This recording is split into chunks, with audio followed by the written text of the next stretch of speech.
Hello friends, ఐపీఎల్‌లో ఏదైనా జరగొచ్చు అనడానికి ఈ మ్యాచే బెస్ట్ ఎగ్జాంపుల్.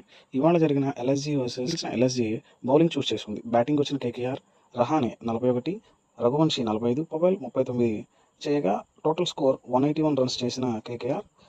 అట్లాగే బ్యాటింగ్కి వచ్చిన ఎల్ఎస్జీ అనుకున్న విధంగా ఆడకపోయినప్పటికీ బధోని 54 పరుగులు చేయగా ఒకానొక సిచ్యువేషన్లో కోల్కతా నైట్ రైడర్స్ గెలుస్తారు అనే సిచ్యువేషన్లో మనకి ముకుల్ చౌదరి చివరి 3 ఓవర్లో చాలా చక్కగా ఆడాడు. 27 పరుగుల్లో 54 పరుగులు చేయగా ఇందులో 7 సిక్స్లు 2 ఫోర్లు ఉన్నాయి.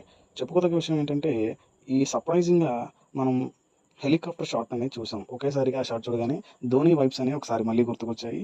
అలాగే ఈ మ్యాచ్ లాస్ట్ ఓవర్ వరకు తీసుకెళ్ళి లాస్ట్ ఓవర్లో 14 రన్స్ కొట్టాలన్న సిచ్యువేషన్లో టై అయిన తర్వాత లాస్ట్ బాల్కి ఒక రన్ కొట్టాలి. అనూహ్యంగా బాల్ కొట్టకపోయినా రన్ తీశారు. చక్కగా మ్యాచ్ గెలిచారు.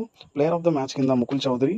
అట్లాగే ఈ మ్యాచ్లో మనకి ఒక కొత్త స్టార్ పుట్టుకొచ్చాడని చెప్పుకోవచ్చు. A new star born in LSG dugout.